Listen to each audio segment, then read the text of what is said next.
चतुर्थ सर्ग। कर्म क्या है? स्वरूप। नमस्कार मित्रों, इस समय हम कर्म के विषय में चर्चा कर रहे हैं। कर्म जीवन की व्यावहारिक आवश्यकता है। गीता कर्म करने की, सत्कर्म करने की प्रेरणा देती है, शिक्षा देती है।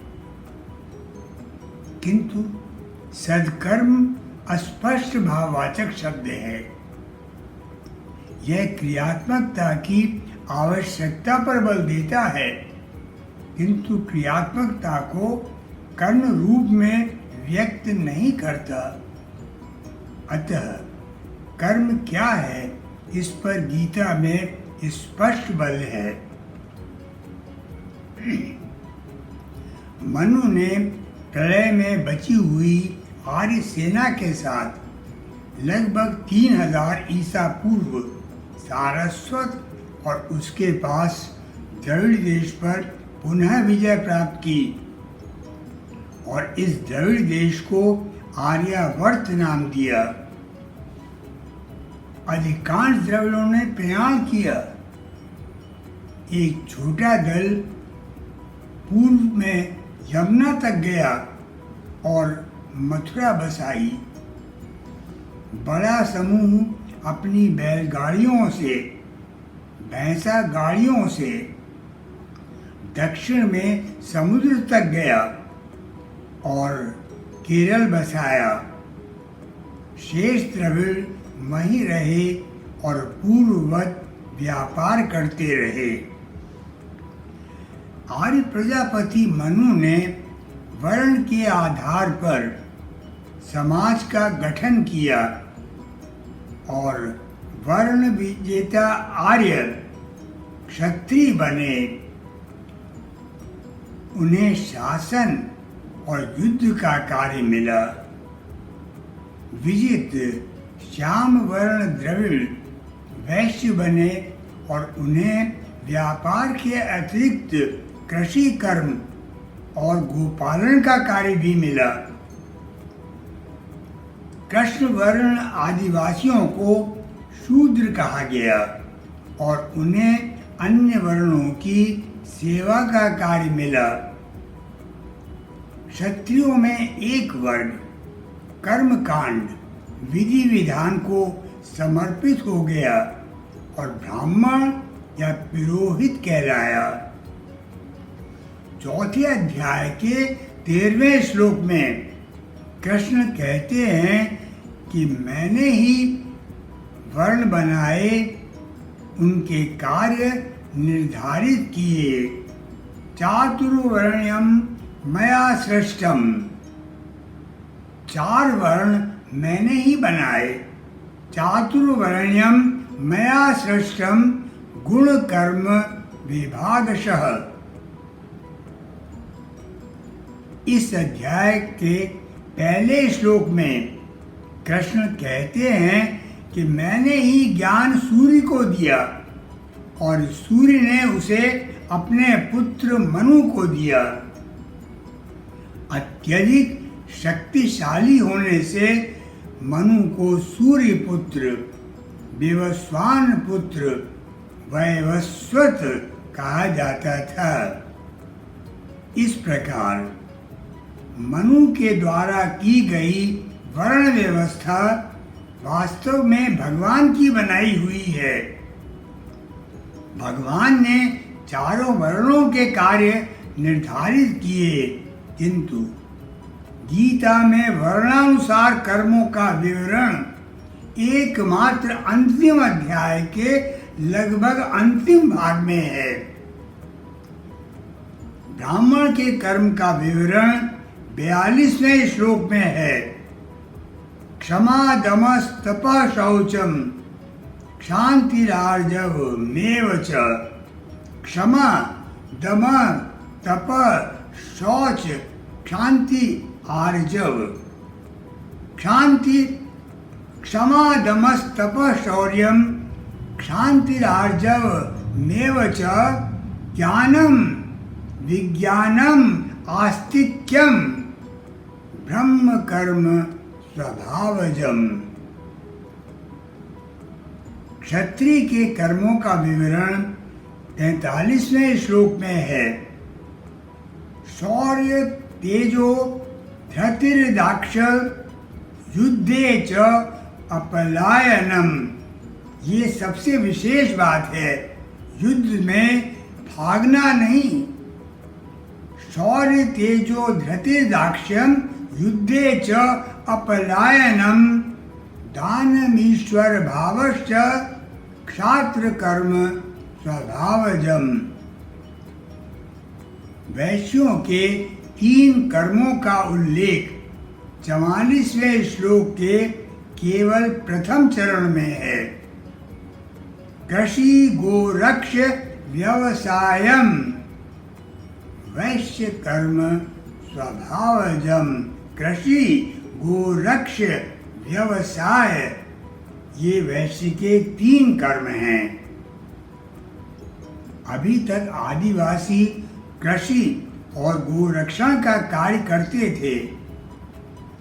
ब्राह्मणों और क्षत्रियों के गुणों पर बल है, किंतु वैश्यों के केवल कर्म का उल्लेख है, और वह भी आधे श्लोक में। प्रतीत होता है कि गीताकार गौरवर्ण ब्राह्मण या क्षत्रिय है। 16वें अध्याय के प्रथम 3 श्लोकों में दैवी संपदा प्राप्त व्यक्ति के लक्षण हैं। पहला, दान, यज्ञ, दम, स्वाध्याय, तप, आर्जव।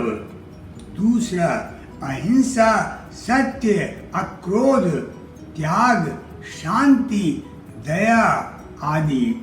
तीसरा, तेज, क्षमा, धैर्य, पवित्रता, द्रोह और अभिमान का अभाव। उपरोक्त 42वें और 43वें श्लोकों में व्यक्त गुणों से इन गुणों की तुलना से स्पष्ट होता है कि तेज और दान क्षत्रिय के गुण हैं और शेष सभी ब्राह्मण गुण हैं। यहाँ दूसरे श्लोक में अहिंसा का उल्लेख विचारणीय है। सामान्यतः अहिंसा बौद्ध धर्म को प्रमुख गुण मानी जाती है। अहिंसा परमो धर्म। किंतु गीता बौद्ध धर्म को ब्राह्मण धर्म मानती है, और मैं भी यही मानता हूँ। बुद्ध ने कभी सेनाओं में अहिंसा का उपदेश नहीं दिया। उनको मानने वाले सभी राजा जीवन भर युद्ध करते रहे। प्रमुख राजाओं में मगध के अजात शत्रु, उत्तर पश्चिम सीमांत के कनिष्क और कन्नौज के हर्ष का उल्लेख किया जा सकता है। अशोक की सेना में लाई अहिंसा उसकी व्यक्तिगत अनुभूति थी। राज्यकाल के प्रारंभ में ही उसने कलिंग युद्ध लड़ा और विजय प्राप्त की। कृपाण युद्ध में सबसे अधिक मरते हैं या घायल होते हैं। इस युद्ध की भयंकरता ने उसे पूर्ण अहिंसक बना दिया। बौद्ध धर्म उसने कई वर्षों के बाद अपनाया। गीता का मूल विषय है सेना में फैली अहिंसा के विचार से सेना को मुक्त करना। गीता बार बार कहती है ततो युज्याय युज्यस्व, ततो युज्याय युज्यस्व नैवं पापम अवाप्स्यसि। बुद्ध की अहिंसा के 3 क्षेत्र थे। धार्मिक अहिंसा से इंद्रोपासकों द्वारा किए जाने वाले पशु बलि के यज्ञों को रोकना। बारीक अहिंसा के द्वारा स्त्रियों को सम्मान दिलाना और सामाजिक अहिंसा से शूद्रों को अपनत्व देना। बुद्ध ने स्त्रियों और शूद्रों को मठ में स्थान दिया। गीता इन तीनों को स्वीकार नहीं करती। लगभग सभी अध्यायों में यज्ञ का समर्थन है, किंतु इंद्र या पशु बलि का उल्लेख नहीं है। गीता समाज को दो वर्गों में बांटती है, पापी और पुण्यात्मा। पापी वर्ग में हैं वैश्य, शूद्र और सभी वर्णों की नारियां। पुण्यात्मा वर्ग में ब्राह्मण और क्षत्रिय हैं। क्षत्रियों को सम्मान पूर्वक राजर्षि कहा गया है। 9वें अध्याय के अंतिम 2 श्लोक विचारणीय हैं। मामि पार्थ व्यपाश्रित्य येषु स्युः पाप योनियो। ध्यान दीजिए, पाप योनियो स्त्रियो वैश्यास्तथा शूद्रः तेपि यान्ति परां गतिम्। भगवान की भक्ति से तो ऐसे पापी भी पार हो जाते हैं। किम पुनर्ब्राह्मण पुण्य भक्त राजर्षिस्तथा। फिर ब्राह्मणों का, राजर्षियों का तो कहना ही क्या, वो तो पुण्य हैं, भक्ता हैं, पार हो ही जाएंगे। युद्ध क्षत्रिय का धर्म है। अथ चेतत्वम् इमं धर्म्यं संग्रामं न करिष्यसि ततः स्वधर्मं कीर्तिं च तथा स्वधर्मं कीर्तिं च हित्वा पापम अवाप्स्यसि। अहिंसा ब्राह्मण का धर्म है। अहिंसा अस्वीकार नहीं है, किंतु क्षत्रियों के लिए दूसरों के धर्म का पालन भयावह होगा। स्वधर्मे निधनम श्रेयः परधर्मो भयावह। धन्यवाद।